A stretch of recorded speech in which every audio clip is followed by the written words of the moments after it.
অনেক কষ্ট দিয়েছে আওয়ামী লীগ।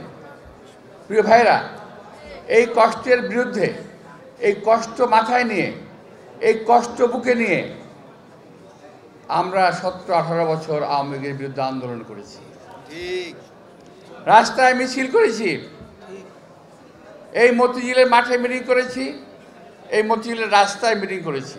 যখন মিটিংয়ে আসি ভয়ে ভয়ে আসতাম, আবার যখন যাই ভয়ে ভয়ে যেতাম।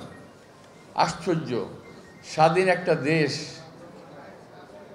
একটা মিটিংয়ে আসবো, ভয়ে ভয়ে থাকতে হবে কেন? সেই ভয় থেকে আজকে আল্লাহ তাআলা আমাদেরকে রেহাই দিয়েছেন।